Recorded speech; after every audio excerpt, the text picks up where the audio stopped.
Tara guys, gawa tayo ng mga ganyan shorts video. Gawa tayo ng video. Yan.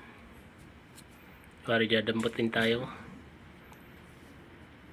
Tapos nyan, diretso na tayo sa CapCut. New project. I-add natin yung ginawa nating video. So, antayin lang. Tapos pagdating natin dyan, add natin ulit yung isang video yung dinownload natin, yung may ahas. So yan, tapos hanapin yung overlay. Yan, pindutin yung overlay, tapos itulak nito guys hanggang magpantay. Yan, pagkapantay guys, punta tayo sa remove BG o remove background. Yan, pagkadating sa remove background, yan, tulak lang yung mga lato-lato.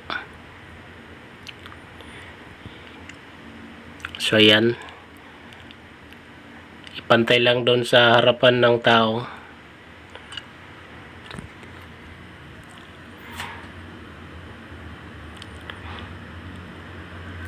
Try natin kung pantay na ba. Oops, hindi pa pantay. Pantay muna natin guys. So balik tayo dito sa una. Usog natin yung video.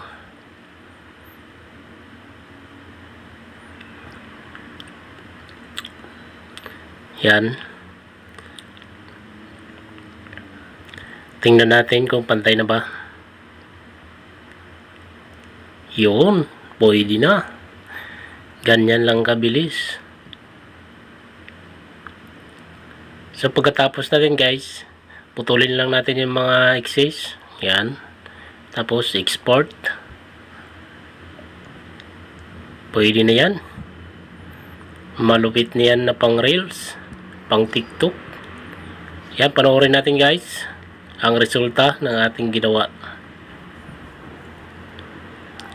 Maraming salamat guys sa inyong panonood. Please follow.